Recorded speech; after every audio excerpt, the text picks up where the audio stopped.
আসসালামু আলাইকুম, কেমন আছো সবাই? আশা করি আল্লাহর রহমতে ভালো আছো। আজকের এই ভিডিওতে আমি ন্যারেশন সম্পর্কে বিস্তারিত আলোচনা করব। আমাদের ইংলিশ সেকেন্ড পেপারে ন্যারেশন বিষয়ে কোশ্চেন থাকে এবং সেই বিষয়টা কিন্তু খুবই গুরুত্বপূর্ণ। সকল ছাত্রছাত্রীদেরকে কিন্তু সে বিষয়ের মার্কটা ক্যারি করা খুবই জরুরি, তাই না? তো ন্যারেশন আমাদের সরাসরি ন্যারেশন আসে না, আমাদের প্যাসেজ ন্যারেশন আসে। তো ন্যারেশনের মূল বিষয়গুলো যদি তোমরা না জানো তাহলে কিন্তু ওই প্যাসেজ ন্যারেশন তোমরা অ্যান্সার করতে পারবে না। তো আমি পরবর্তীতে প্যাসেজ ন্যারেশন সম্পর্কে তোমাদের ধারণা দেওয়ার জন্য নতুন একটা ভিডিও তৈরি করব, তোমরা আমার চ্যানেলে লক্ষ্য রাখতে পারো। এছাড়াও আজকে আমি বিস্তারিত ন্যারেশন সম্পর্কে বিস্তারিত আলোচনা করব, যেটা তোমাদের অনেক কাজে লাগবে। তবে সম্পূর্ণ ভিডিওটা না দেখলে তোমরা কিন্তু বিষয়গুলো বুঝতে পারবে না। তো আমি আশা করি তোমরা সম্পূর্ণ ভিডিওটা দেখবে এবং ন্যারেশনের ধারণাটুকু তোমরা নিয়ে নিবে। কেমন? তো আমি আর কথা বাড়াবো না। আজকের আলোচনায় যে বিষয়গুলো থাকছে তার মধ্যে আমি যে বিষয়গুলো তুলে ধরবো সেটা হচ্ছে ন্যারেশন কি, ন্যারেশনের প্রকারভেদ থাকবে এবং প্রত্যেক প্রকারের ন্যারেশনের গঠন সহ আলোচনা করব। আর ন্যারেশন পরিবর্তনের ক্ষেত্রে যে বিষয়গুলো পরিবর্তন হয় সে বিষয়গুলো আলোচনা করব এবং সেই বিষয়গুলোর প্রত্যেকটা একটি একটি করেও কিন্তু আমি আলোচনা করব। যেমন রিপোর্টিং ভার্ব সম্পর্কে আলোচনা থাকবে, পার্সন পরিবর্তন সম্পর্কে আলোচনা থাকবে, টেন্স পরিবর্তন সম্পর্কে আলোচনা থাকবে, সাহায্যকারী ভার্ব এবং মডেল অক্সিলিয়ারি যে পরিবর্তন হয় তার একটা চার্ট আমি তোমাদের দেব এবং কিছু শব্দেরও যে পরিবর্তন করতে হয় সেগুলো নিয়েও আলোচনা করব এবং সবশেষে যে 5 প্রকারের সেন্টেন্স আছে সেগুলোর যে ন্যারেশনের যে পরিবর্তনের যে নিয়মকানুন সেগুলো নিয়ে আলোচনা করব। আলোচনার টপিকগুলো আসলে একটু বেশি, এজন্য ভিডিওটা একটু বড় হবে। তারপরেও তোমরা ধৈর্য নিয়ে ভিডিওটা দেখো, আশা করি তোমাদের উপকার হবে। তো আর কথা বাড়াবো না, এখনই আলোচনায় চলে যাচ্ছি। চলো তাহলে প্রথমে আমরা জানবো ন্যারেশন কি। ন্যারেশনের বাংলা অর্থ হলো উক্তি। আমরা বাংলা দ্বিতীয় পত্রে উক্তি পরিবর্তনের অধ্যায় কিন্তু আমরা সবাই কিন্তু পড়ি, তাই না? সেই উক্তি আর ইংলিশে হচ্ছে ন্যারেশন। আর বক্তব্য প্রকাশের ভঙ্গিমাকে ন্যারেশন বলে। আমরা যে বক্তব্য প্রকাশ করি তার ভঙ্গিমা সেটাই হচ্ছে ন্যারেশন, তাই না? বক্তা যা বলে তাই ন্যারেশন। বক্তা যা বলে তাই কি ন্যারেশন। আসলে এগুলো কিন্তু পরীক্ষায় আসে না, কিন্তু একজন স্টুডেন্ট হিসেবে তোমার এগুলো জানা থাকা উচিত বলে আমি মনে করি। তাহলে ন্যারেশন মানে হচ্ছে উক্তি, বক্তব্য প্রকাশের ভঙ্গিমাকে ন্যারেশন বলে, বক্তা যা বলে তাই ন্যারেশন। এখন আসি ন্যারেশনের প্রকারভেদ। ন্যারেশন হচ্ছে কয় প্রকার? 2 প্রকার, যথা ডিরেক্ট ন্যারেশন আর একটা হচ্ছে ইনডিরেক্ট ন্যারেশন। আমরা অনেকে ডিরেক্ট স্পিচ বলি, আবার ইনডিরেক্ট স্পিচ বলি, তাই না? তো এখানে আমি ডিরেক্ট ন্যারেশন লিখেছি, মানে প্রত্যক্ষ উক্তি, আর ইনডিরেক্ট ন্যারেশন মানে পরোক্ষ উক্তি। তাহলে ডিরেক্ট ন্যারেশন প্রত্যক্ষ উক্তি আর ইনডিরেক্ট ন্যারেশন মানে হচ্ছে পরোক্ষ উক্তি। এখন আমরা প্রত্যক্ষ উক্তি সম্পর্কে বিস্তারিত জানব। তাহলে ডিরেক্ট ন্যারেশন মানে প্রত্যক্ষ উক্তি, তাই না? তাহলে প্রত্যক্ষ উক্তি কাকে বলে? বক্তা সরাসরি উক্তি প্রকাশ করে, মানে বক্তা সরাসরি কি করবে? উক্তি প্রকাশ করবে, মানে বক্তা সরাসরি কথা বলবে। বক্তা নিজের কথা নিজেই প্রকাশ করবে, অন্যের সাহায্য সে নেবে না, যা বলবে নিজেই বলবে, অন্য কেউ তার কথা বলে দেবে না। যেমন একটা উদাহরণ দেখি, he said I am ill. He said সে বলল, আই অ্যাম ইল আমি হই অসুস্থ। এখানে বক্তা কিন্তু নিজেই বলছে সে অসুস্থ, নিজেই অসুস্থ, মানে তার কথা অন্য কেউ বলে দিচ্ছে না। এই যে উদাহরণ, এটা হচ্ছে ডিরেক্ট ন্যারেশনের উদাহরণ, মানে প্রত্যক্ষ উক্তি। তাহলে এই উদাহরণটা পর্যবেক্ষণ করলে আমরা ডিরেক্ট ন্যারেশনের প্রধান 2টি অংশ পাই। কয়টা অংশ? প্রধান 2টি অংশ। একটাকে বলা হয় রিপোর্টিং ভার্বের অংশ এবং অপরটিকে বলা হয় রিপোর্টেড স্পিচ এর অংশ। তোমাদের আগেই বলে রাখি, এই 2টা জিনিস যদি তোমরা না বুঝো তাহলে ন্যারেশনই করতে পারবে না। তাহলে তোমাদের যে 2টা জিনিস বুঝতে হবে, প্রথমত সেটা ডিরেক্ট ন্যারেশনের রিপোর্টিং ভার্বের অংশ এবং রিপোর্টেড স্পিচ এর অংশ। এই 2টা জিনিস যদি তোমরা বুঝতে পারো অংশটুকু, তাহলে কিন্তু তোমরা ন্যারেশনটা পড়তে পারবে, নিয়মগুলো তোমরা মনে রাখতে পারবে এবং বুঝতে পারবে। হ্যাঁ, তাহলে রিপোর্টিং ভার্বের অংশ এবং রিপোর্টেড স্পিচের অংশ, নিচের উদাহরণটা আমরা একটু দেখি। যেমন he said to me, comma I am ill, invited comma দ্বারা আটকানো, তাই না? তাহলে এই যে প্রথম যে কমা সহ যে অংশটুকু, এই অংশটুকুকে বলা হয় রিপোর্টিং ভার্ব এর অংশ। কি বলছি? রিপোর্টিং ভার্ব এর অংশ। আর কমার পরে ইনভাইটেড কমা দিয়ে যে আটকানো এই যে অংশটুকু, এই অংশটুকুকে বলা হয় রিপোর্টেড স্পিচ এর অংশ। তাহলে রিপোর্টেড স্পিচের অংশটুকু ইনভাইটেড কমা দ্বারা আটকানো থাকবে। এই ইনভাইটেড কমা দ্বারা আটকানো অংশটুকু বাদে বাকি যে অংশটুকু আছে সেই অংশটুকু কিন্তু রিপোর্টিং ভার্ব। আর ইনভাইটেড কমার ভিতরের যে অংশ এই কমা সহ সেটা হচ্ছে রিপোর্টেড স্পিচ। কথাটা কি মনে থাকবে? আমার মনে হয় তো মনে থাকার কথা।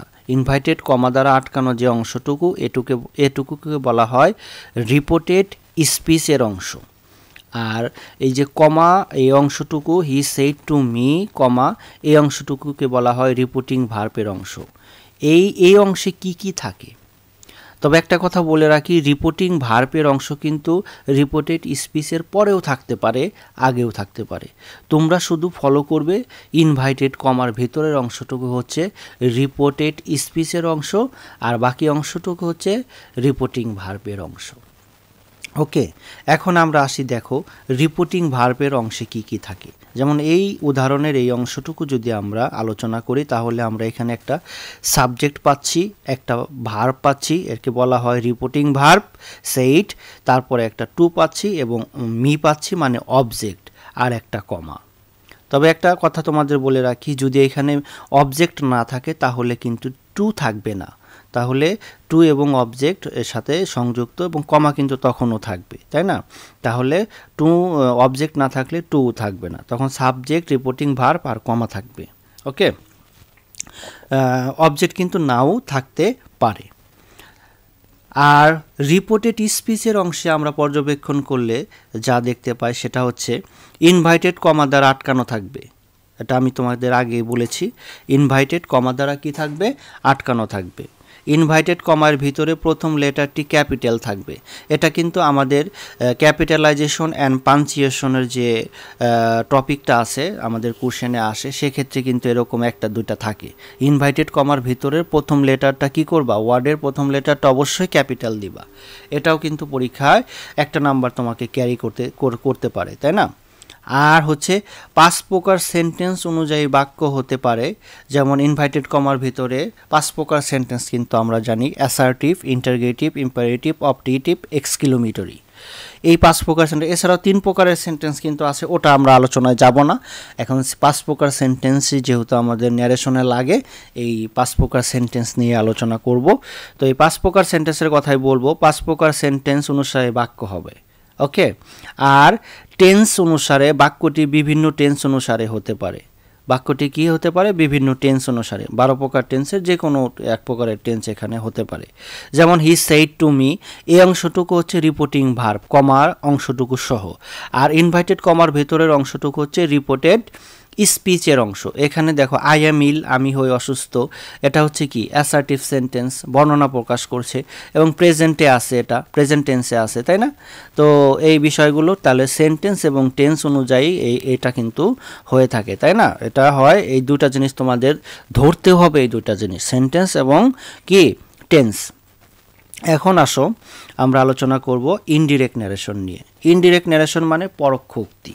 ইনডিরেক্ট ন্যারেশন মানে পরোক্ষ উক্তি। পরোক্ষ উক্তিতে নিজের বক্তব্য অন্যের কথায় প্রকাশ করা, মানে নিজে যে কথাটা বলবো নিজে সরাসরি বলবো না, অন্যের মাধ্যমে আমরা কি করব? প্রকাশ করব। বক্তা হয়ে অন্যের কেউ উক্তি করে, মানে বক্তার হয়ে অন্য কেউ বলে দিবে, বক্তার হয়ে অন্য কেউ কি করবে? বলে দিবে। যেমন একটা উদাহরণটা দেখি, হি টোল্ড মি দ্যাট, সে আমাকে বলল যে হি ওয়াজ ইল, সে অসুস্থ ছিল। তাহলে সে বলল যে সে অসুস্থ ছিল, কথাটা যখন আমরা শুনি তখন মনে হইতেছে একজন কথাটা বলে দিচ্ছে, তাই না? আসলেও কিন্তু তাই। এই যে একজনের হয়ে আরেকজনের কথা বলে দিচ্ছে, এটাই হচ্ছে ইনডিরেক্ট ন্যারেশন বা পরোক্ষ উক্তি। তো এই পরোক্ষ উক্তির ক্ষেত্রে আসলে আমরা কি মনে রাখবো? দেখো এখানে কোনো ইনভাইটেড কমা আছে? নাই, অবশ্যই নাই, কোনো কমা নাই। কিন্তু এখানে কনজাংশন হিসেবে দ্যাট আছে। এই সেন্টেন্স যেহেতু অ্যাসার্টিভ, এই জন্য দ্যাট। অন্যান্য সেন্টেন্সের ক্ষেত্রে অন্যান্য কনজাংশন ব্যবহার হবে। তো আমরা এইগুলো পেতে পারি, that, if, whether, WH word, to, not to থাকতে পারে এই কনজাংশন হিসেবে। তো দেখো that, if, whether, WH word, to, not to এগুলো কি থাকতে পারে, কিন্তু ইনডিরেক্ট ন্যারেশনে কিন্তু কোনো ইনভাইটেড কমা থাকবে না, কোনো কমা থাকবে না। ঠিক আছে, একটু মনোযোগ দিলেই কিন্তু তোমরা বুঝতে পারবে। এখন আসি ন্যারেশন পরিবর্তনের ক্ষেত্রে যে বিষয়গুলো আসলে পরিবর্তন হয় সেই বিষয়গুলো আর কি তুলে ধরবো। সেটা হচ্ছে রিপোর্টিং ভার্বের পরিবর্তন। তোমাদের খেয়াল রাখতে হবে রিপোর্টিং ভার্ব পরিবর্তন করেছো কি না। তাহলে রিপোর্টিং ভার্বের পরিবর্তন, কমা তুলে দেওয়া এই বিষয়টা কিন্তু গুরুত্বপূর্ণ, কমা দেওয়া যাবে না কোনোভাবেই। ঠিক আছে, ইনভাইটেড কমা তুলে দেওয়া, ইনভাইটেড কমাও দেওয়া যাবে না। ইনভাইটেড কমার পরিবর্তে কিন্তু conjunction that, if, whether, WH word, to, not to ইত্যাদি হতে পারে, তাই না। তারপরে হচ্ছে পার্সনের পরিবর্তন, টেন্সের পরিবর্তন, কতিপয় শব্দের পরিবর্তন। তোমার ন্যারেশনে কিন্তু পার্সনের পরিবর্তনটা খুব গুরুত্বপূর্ণ। পার্সনের পরিবর্তন হয়, টেন্সের পরিবর্তন হয়, কতিপয় শব্দেরও কি হয়, পরিবর্তন হয়। এ সকল বিষয় নিয়ে এখন আমি বিস্তারিত আলোচনা করব। ধৈর্য ধরে তোমরা দেখো, আশা করি দেখার পরে তোমাদের ন্যারেশন সম্পর্কে অনেক ধারণা ক্লিয়ার হয়ে যাবে। তো চলো এখন আসি রিপোর্টিং ভার্ব পরিবর্তনের ক্ষেত্রে আমরা যা ফলো করব। রিপোর্টিং ভার্ব দুটা জিনিস অনুযায়ী পরিবর্তন হবে, একটা হচ্ছে সেন্টেন্স অনুযায়ী আর একটা হচ্ছে টেন্স অনুযায়ী। কি অনুযায়ী? সেন্টেন্স এবং টেন্স। সেন্টেন্স কিসের, কোন সেন্টেন্স ফলো করব? রিপোর্টেড স্পিচ, ইনভাইটেড কমার ভেতরের মধ্যে যে সেন্টেন্সটা আছে ওই সেন্টেন্স অনুযায়ী কিন্তু কি রিপোর্টিং ভার্ব পরিবর্তন হবে। হ্যাঁ, কোনটা হবে এটা ডিপেন্ড করবে ওই ইনভাইটেড কমার সেন্টেন্সের মধ্যে কোন সেন্টেন্স আছে সে অনুযায়ী। আর টেন্সের ক্ষেত্রে তোমার রিপোর্টিং ভার্বের টেন্স অনুসারে, রিপোর্টিং ভার্বের যে টেন্স মানে যেটা দেওয়া থাকবে ওটা কোন টেন্সে আছে ওই অনুযায়ী আবার এই টেন্সটা পরিবর্তন করতে হবে। কিন্তু সেন্টেন্সটা যে পরিবর্তন হবে মানে যে সেন্টেন্স, ওই সেন্টেন্সটা আসলে রিপোর্টেড স্পিচের সেন্টেন্স, ওই অনুযায়ী কিন্তু এখানে পরিবর্তন হবে। দুইটা জিনিস মনে রাখতে হবে, রিপোর্টেড স্পিচের সেন্টেন্সটা কোন সেন্টেন্সে আছে এটা তোমার খেয়াল রাখতে হবে, আর খেয়াল রাখতে হবে রিপোর্টিং ভার্বটা কোন টেন্সে আছে। এই দুইটা জিনিস অনুসরণ করে রিপোর্টিং ভার্ব পরিবর্তন হবে। এরপরে আসো পার্সন পরিবর্তন, খুবই গুরুত্বপূর্ণ বিষয়। এই পার্সনটা পরিবর্তন হবে কোথায়? পার্সনটা পরিবর্তন হবে রিপোর্টেড স্পিচে, রিপোর্টেড স্পিচে। তাহলে এই পার্সনটা কিভাবে আমরা পরিবর্তন করব? দেখো, রিপোর্টেড স্পিচের অন্তর্গত ফার্স্ট পার্সন থাকলে ওই ইনভাইটেড কমার ভিতরে যদি কোনোটা ফার্স্ট পার্সন কোনো কিছু থাকে সেক্ষেত্রে সেটা পরিবর্তন হবে কার অনুযায়ী বলো? সেটা রিপোর্টিং ভার্বের সাবজেক্ট অনুসারে, সেটা রিপোর্টিং ভার্বের সাবজেক্টের পার্সন অনুযায়ী পরিবর্তন হবে। মানে রিপোর্টিং ভার্বের সাবজেক্ট মানে রিপোর্টেড স্পিচের কি অন্তর্গত যদি ফার্স্ট পার্সন কোনো কিছু থাকে, ফার্স্ট পার্সন কোনটা? আমি তুমি ছাড়া ভবে আছে যারা সবাই থার্ড পার্সন, তার মানে আই এবং ইউ এই দুইটা শব্দ বাদে বাকি সব থার্ড পার্সন। তাহলে আই হইল ফার্স্ট পার্সন এবং ইউ হইল সেকেন্ড পার্সন। ইনভাইটেড কমার মধ্যে যদি আই থাকে তাহলে সেটা কি রিপোর্টিং ভার্বের সাবজেক্টের পার্সন অনুযায়ী পরিবর্তন হবে। আর যদি সেকেন্ড পার্সন মানে ইউ থাকে তাহলে রিপোর্টিং ভার্বের অবজেক্টের পার্সন অনুযায়ী পরিবর্তন হবে, অবজেক্টের পার্সন অনুযায়ী পরিবর্তন হবে। আর যদি থার্ড পার্সন থাকে রিপোর্টেড স্পিচে তাহলে তার কোনো পরিবর্তন হবে না। আর দুটো এক্সেপশনাল জিনিস আছে, সেটা হচ্ছে রিপোর্টিং স্পিচের অন্তর্গত উই যদি রিপোর্টিং ভার্বের সাবজেক্ট এবং অবজেক্ট উভয়কেই বোঝায় তবে উই এর কোনো পরিবর্তন হবে না। আচ্ছা, রিপোর্টেড স্পিচের মধ্যে যদি উই শব্দটা থাকে এবং এই উইটা যদি রিপোর্টিং ভার্বের সাবজেক্ট এবং অবজেক্ট দুটাকেই বোঝায় তাহলে সেই উইয়ের কোনো কি হবে না, পরিবর্তন হবে না। আর এডিটোরিয়াল উই মানে কি সম্পাদকীয়, সম্পাদকীয় উই ইনডিরেক্ট ন্যারেশনে পরিবর্তন হয়ে ইট হবে। মানে সম্পাদকীয় কোনো বিষয় যদি ইনডিরেক্ট ন্যারেশনে করতে হয় বা ন্যারেশনে থাকে সেই উইয়ের ক্ষেত্রে উই না লিখে কী লিখতে হবে? ইট লিখতে হবে। ওই উইটা পরিবর্তন হয়ে কি হবে? ইট হবে। তবে আরেকটা বিষয় লক্ষ্য রাখতে হবে, পার্সনের বিভিন্ন কেস, এই কেসটা কিন্তু খুবই গুরুত্বপূর্ণ। মনে করো সাবজেক্টিভ কেস বসবে, সেক্ষেত্রে তোমার অবজেক্টিভ কেস আছে যেটা, সেটাকে পরিবর্তন করে সাবজেক্টিভ কেসে আনতে হবে। যেমন মনে করো তুমি মি পেয়েছো, কিন্তু তুমি এমন একটা জায়গায় বসাবে সেখানে সাবজেক্টিভ ফর্ম বসবে, তাহলে ওই জায়গাটায় সাবজেক্টিভ ফর্ম আনতে হবে। আবার এমন একটা জায়গায় বসাবে সে মানে সেটা হচ্ছে পসেসিভ ফর্ম বসে, পসেসিভ কেস, তাহলে ওই শব্দটার বা ওই সাবজেক্টিভ ফর্মরে কি বলতে হবে, পসেসিভ বানায় তারপরে তোমাকে বসাতে হবে। তাহলে এই যে বিভিন্ন পার্সনের যে সাবজেক্টিভ, অবজেক্টিভ আর পসেসিভ যে ফর্ম রয়েছে, এটা তোমাদের মুখস্থ করে মনে রাখতে হবে। যেমন হির ক্ষেত্রে হিম, এখন তুমি এমন একটা পর্যায়ে বসাবা সেক্ষেত্রে তোমার ওইখানে হি আর সি বসবে না, সেটা অবজেক্টিভ ফর্ম বসবে, তাহলে ওইখানে কিন্তু হিম বা হার বসাইতে হবে। বা পসেসিভ ফর্ম বসবে সেক্ষেত্রে হিজ বা হার বসাইতে হবে। উই আছে, ধরো তুমি পার্সন হিসেবে উই পেয়েছো, কিন্তু যে পজিশনে তুমি এই উইটা ব্যবহার করবে সেটা হচ্ছে অবজেক্টিভ পজিশন, তাহলে অবজেক্টিভ পজিশন হলে তাহলে কিন্তু আজ বসাইতে হবে, উই পরিবর্তন হয়ে তখন কিন্তু আজ হবে। আবার পসেসিভের জায়গা হলে তখন কিন্তু কি হবে, আওয়ার হবে। এটা কিন্তু খুবই গুরুত্বপূর্ণ, সব কিছুর ক্ষেত্রেই গুরুত্বপূর্ণ, কিন্তু ন্যারেশনের ক্ষেত্রেও আরও বেশি গুরুত্বপূর্ণ। ঠিক আছে, এই বিষয়টা তোমরা একটু লক্ষ্য রাখবে। এরপরে আসো টেন্সের পরিবর্তন, খুবই গুরুত্বপূর্ণ একটা বিষয়। প্রথমে আমরা দুইটা কথা মনে রাখবো সব সময়, সারা সর্বক্ষণিকের জন্য, সেটা হচ্ছে রিপোর্টিং ভার্ব। রিপোর্টিং ভার্ব কোনটা, তাহলে ইনভাইটেড কমা বাদে যে অংশ, ওই অংশটুকু কমা আছে, তাই না? রিপোর্টিং ভার্ব আছে, একটা সাবজেক্ট আছে, ঠিক আছে, অবজেক্টও থাকতে পারে, টু থাকতে পারে, এই অংশ রিপোর্টিং ভার্ব।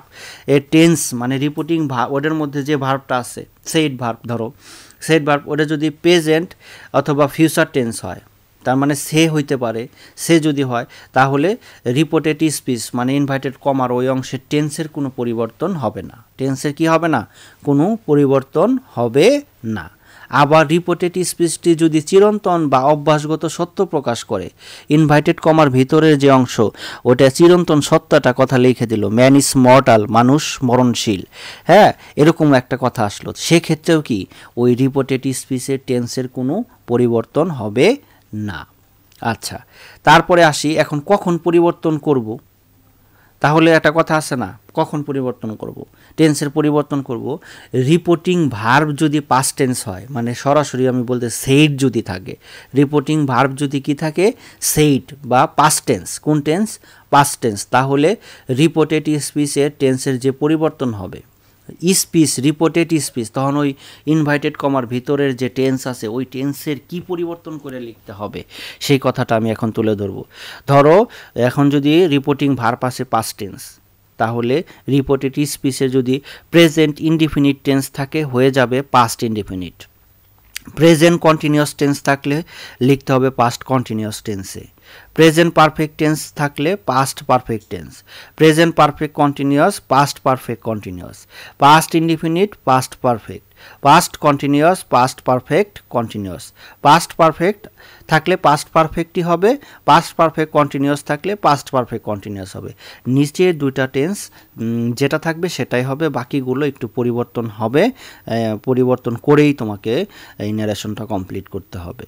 তাহলে present indefinite past indefinite, present continuous past continuous, present perfect থাকলে past perfect, present perfect continuous থাকলে past perfect continuous, past indefinite থাকলে পাস্ট পারফেক্ট, পাস্ট কন্টিনিউয়াস থাকলে past perfect continuous, past perfect থাকলে past perfect, past perfect continuous থাকলে past perfect continuous. Okay, এখন আসি আমরা টেন্সের গঠনটা একটু আমরা দেখে নেব, মনে রাখতে হবে, কারণ গঠন না জানলে কিন্তু আসলে ন্যারেশন কোনোভাবেই অ্যান্সার করা তোমার পক্ষে সম্ভব নয়। টেন্সের গঠন আমি এখানে অল্প কিছু আলোচনা করেছি, ডিটেলসভাবে নয়, আমার চ্যানেলে ডিটেলস আলোচনা আছে, তোমরা চাইলে একটু দেখে নিতে পারো, আমি আই বাটনেও দিয়ে দিব প্লেলিস্টটা, তোমরা একটু চাইলে একটু চোখ ভুলিয়ে নিবে, তাতে তোমার ন্যারেশন অনেকটা ইজি হয়ে যাবে। দেখো, প্রেজেন্ট ইনডিফিনিট টেন্সের গঠন সাবজেক্ট প্লাস ভার্বের বেস ফর্ম বা প্রেজেন্ট ফর্ম হবে, হ্যাঁ, প্লাস আদার্স হবে। আবার সাবজেক্ট থার্ড পারসন সিঙ্গুলার হলে ভার্বের শেষে এস বাই এস হবে, তাই না? পাস্ট ইনডিফিনিট সাবজেক্ট প্লাস ভার্বের past form plus others. Present continuous subject plus am is are plus ভার্বের আইএনজি প্লাস আদার্স। পাস্ট কন্টিনিউয়াসের গঠন কি subject plus was were plus ভার্বের ING plus others. Present perfect টেন্সের গঠন কি সাবজেক্ট প্লাস হ্যাভ বা হ্যাজ প্লাস ভার্বের past participle from plus others. Past পারফেক্টের গঠন কি? সাবজেক্ট প্লাস হ্যাড বসবে প্লাস ভার্বের পাস্ট পার্টিসিপল বসবে প্লাস আদার্স বসবে। প্রেজেন্ট পারফেক্ট কন্টিনিউয়াসের গঠন কি? সাবজেক্ট প্লাস হ্যাভ বিন বা হ্যাজ বিন প্লাস ভার্বের ING plus others. Past perfect continuous subject plus had been plus ভার্বের আইএনজি প্লাস আদার্স। তো টেন্স সম্পর্কে তোমরা একটু ভালো মতো দেখে নিবে, একটু নিজে এটা ঝালাই না করলে আসলে কিন্তু ন্যারেশনের অ্যান্সার করতে পারবে না। এখন আসি যে সাহায্যকারী ভার্ব এবং মডাল অক্সিলিয়ারি যে পরিবর্তন, চোখ বন্ধ করে পরিবর্তন করতে পারো, ঠিক আছে, তবে সেই পাস্ট টেন্স হতে হবে। রিপোর্টিং ভার্বটা কোন টেন্সে? পাস্ট টেন্স, তাই না? থাকলে তাহলে কিন্তু পরিবর্তন হয়ে যাবে। যেমন এম ইজ আর হয়ে যাবে কি? Was were. Have has had হয়ে যাবে হ্যাড। ওয়াজ ওয়ার থাকলে হ্যাড বিন। শ্যাল থাকলে হবে শুড। উইল থাকলে উড। ক্যান থাকলে কুড। মে থাকলে মাইট। মাস্ট থাকলে হ্যাড টু। শ্যাল বি থাকলে শুড বি। উইল বি থাকলে উড বি। ক্যান বি থাকলে কুড বি। মে বি থাকলে মাইট বি। মাস্ট বি থাকলে had to be. Shall have থাকলে should have. Will have থাকলে would have. Can have থাকলে could have. May have থাকলে might have. আর must plus have এরপরে যদি নাউন বসে, নাউন থাকে, তাহলে must plus have plus had plus পরে নাউনটা বসাতে হবে। ওকে, এটা হচ্ছে সাহায্যকারী ভার্ব এবং মডাল অক্সিলিয়ারির যে পরিবর্তন হয়, এটা চারটা তোমরা একটু মনে রাখবে। অনেক সময় না বুঝতে পারলেও মাস্ট আছে, মাস্ট থাকলে হ্যাড টু বসায় কিন্তু করে ফেলতে পারবে। কেমন? আচ্ছা, এখন আসি কিছু শব্দের পরিবর্তন, এটা মুখস্থ করে রাখতে হবে, তা না হলে কিন্তু উত্তর করতে পারবে না। শব্দ দিস থাকলে দ্যাট, দাস থাকলে সো, হিয়ার থাকলে দেয়ার, অ্যাগো থাকলে বিফোর, দিস থাকলে দোস, হাউ, নাও থাকলে দেন, কাম থাকলে গো, টুডে থাকলে দ্যাট ডে, তারপর tomorrow, the next day, tonight, that night, hence, thence, yesterday, the previous day, last week, the previous week, last year, the previous year, last morning, the previous morning, last night, the previous night, last month, the previous month, next week, the following week. ওকে, এই শব্দগুলো যদি reported স্পিচে যদি ধরো invited কমার ভিতরে এই শব্দগুলোর যে কোনো একটা থাকে, তাহলে সেটা পরিবর্তন করে এই শব্দগুলোর যে কোনো যেটা থাকবে তার বিপরীতটা হইতে হবে। দিস হলে দ্যাট হয়ে যাবে। ওকে, এটা তো আশা করি বুঝতে পারছো। এই জন্য মুখস্থ না থাকলে এটা কিন্তু তোমরা লিখতে পারবে না, তবে একদমই সোজা। আমি যে আলোচনা করলাম আশা করি তোমরা খাতায় একটু লিখে কয়েকবার রিভিশন দিলেই তোমাদের হয়ে যাবে। এখন আসি যে 5 প্রকারের সেন্টেন্সের মধ্যে যে পরিবর্তন সেই বিষয়গুলো। তা ভিডিওটা অলরেডি অনেক বড় হয়ে গেছে, তাও একটু ধৈর্য ধরে দেখো, আশা করি তোমাদের উপকার হবে। তো 5 প্রকারের সেন্টেন্স, তাই না? আমরা জানি assertive, interrogative, imperative, optative, exclamatory. তো তার মধ্যে প্রথমটা হচ্ছে অ্যাসার্টিভ সেন্টেন্স। তুমি কিভাবে চিনবে এটা আসলে অ্যাসার্টিভ সেন্টেন্স? অ্যাসার্টিভ সেন্টেন্স মানে কোন জায়গার মধ্যে থাকবে বলো তো? ইনভাইটেড কমার ভিতরে, তাই না? বারবার বলতেছে, এটা হচ্ছে রিপোর্টেড স্পিচ, রিপোর্টেড স্পিচের অংশ, তাই না? ওকে, তাহলে দেখো চেনার উপায়, বর্ণনামূলক বাক্য, সাবজেক্ট থাকবে, ভার্ব থাকবে, ভার্বের মধ্যে সাহায্যকারী ভার্ব বা মূল ভার্ব থাকতে পারে প্লাস আদার্স থাকবে, এবং বাক্যের শেষে কি থাকবে? ফুল স্টপ থাকবে। সাবজেক্টও থাকবে, ভার্বও থাকবে, এইভাবে সিকোয়েন্স অনুযায়ী গঠন থাকতে পারে, সাহায্যকারী ভার্ব প্লাস মূল ভার্ব, আর লাস্টে কি থাকবে? ফুল স্টপ থাকবে। তাহলেই বুঝবে এটা অ্যাসার্টিভ সেন্টেন্স, কি বর্ণনামূলক বাক্য। এখন এক্ষেত্রে কি কি পরিবর্তন হবে? এক্ষেত্রে পরিবর্তন, সেড ভার্বের পরে যদি অবজেক্ট না থাকে, কি বলতো? সেড ভার্বের পরিবর্তে পরে যদি অবজেক্ট না থাকে বা অবজেক্টবিহীন থাকে, তাহলে সেড ভার্ব অপরিবর্তিত থাকবে। সেড ভার্বটা কি হবে? অপরিবর্তিত থাকবে। তবে সেড ভার্বের পরে যদি অবজেক্ট থাকে তাহলে কি বসাইতে হবে? টোল্ড বসাইতে হবে। সেড ভার্বের পরিবর্তে কি বসাইতে হবে? টোল্ড বসাইতে হবে। রিপোর্টিং ভার্ব এর অবজেক্ট না থাকলে ইনডিরেক্ট ন্যারেশনের সময় রিপোর্টিং ভার্ব সেড এর পরিবর্তে টোল বসবে। আর যদি প্রেজেন্টে থাকে সে বা শেষ থাকে তাহলে টেল বা টেলস হবে। ওকে, আর যদি অবজেক্ট না থাকে তাহলে কি কোনো পরিবর্তন হবে না। রিপোর্টিং ভার্ব সে বা সেইস হলে রিপোর্টেড স্পিচের টেন্সের কোনো পরিবর্তন হবে না। আমি আগেই বলেছি প্রেজেন্ট অথবা ফিউচার হলে রিপোর্টেড স্পিচের টেন্সের কোনো পরিবর্তন হবে না। সে বা সেইস মানে কি? এটা প্রেজেন্ট টেন্স, তাই না? তাহলে এক্ষেত্রে রিপোর্টেড স্পিচের কোনো কি হবে না? পরিবর্তন হবে না। আর চিরন্তন সত্য ক্ষেত্রেও কি হবে না? কোনো পরিবর্তন হবে না। আর চিরন্তন না হইলে কি হবে? অবশ্যই ওটা পরিবর্তন টেন্স অনুযায়ী পরিবর্তন হবে, টেন্সের যে নিয়ম বললাম সেক্ষেত্রে ওইভাবে পরিবর্তন হবে। ইনভাইটেড কমা তুলে দিয়ে দ্যাট কনজাংশন বসবে এখানে, ইনভাইটেড কমা তুলে দিয়ে কি বসাতে হবে, দ্যাট কনজাংশন বসাতে হবে। তাহলে এই যে আলোচনাটা করলাম এটা হলো অ্যাসার্টিভ সেন্টেন্সের ক্ষেত্রে। অ্যাসার্টিভ সেন্টেন্সের ক্ষেত্রে দ্যাট কনজাংশন পাচ্ছি আমরা, এখানে দ্যাট কনজাংশন পাচ্ছি। তো টোল্ড ব্যবহার হচ্ছে, সেইডের পরিবর্তে টোল্ড ব্যবহার হচ্ছে। তো আশা করি তোমরা বুঝতে পেরেছো। এরপরে আসি ইন্টারগেটিভ সেন্টেন্স। কিভাবে বুঝবে ইন্টারগেটিভ সেন্টেন্স? লাস্টে একটা প্রশ্নবোধক চিহ্ন থাকবে, তাহলেই তো বোঝা যাচ্ছে এটা ইন্টারগেটিভ সেন্টেন্স, মানে প্রশ্নবোধক বাক্য, বাক্যের শেষে প্রশ্নবোধক চিহ্নটা থাকবে। এছাড়াও ডাব্লিউএস ওয়ার্ড থাকবে বা সাহায্যকারী ভার্ব থাকবে, এই দুইটা জিনিসও তোমাকে লক্ষ্য রাখতে হবে। ডাব্লিউএস ওয়ার্ড বা সাহায্যকারী ভার্ব, ডাব্লিউএস ওয়ার্ড দিলে কোনো ডাব্লিউএস ওয়ার্ড দ্বারা যদি কোনো ইন্টারগেটিভ শুরু হয় তাহলে কি করতে হবে না বলো তো, অন্য কোনো কনজাংশনকে তোমার এখানে ইনভাইটেড কমার পরিবর্তে আনতে হবে না, ওই ডাব্লিউএস ওই শব্দটাই তোমার কি হবে, কনজাংশন হিসেবে বসবে। কিন্তু সাহায্যকারী ভার্ব থাকলে অন্যান্য কনজাংশন আনতে হবে, এটা আমি আলোচনা করব। দেখো কি কি করতে হবে। রিপোর্টিং ভার্বের পরিবর্তে ask, asked, inquire of, inquired of এগুলো বসবে। আগে বসাইলাম টোল্ড অ্যাসার্টিভে, তাহলে এখানে কিন্তু আর টোল্ড বসানো যাচ্ছে না।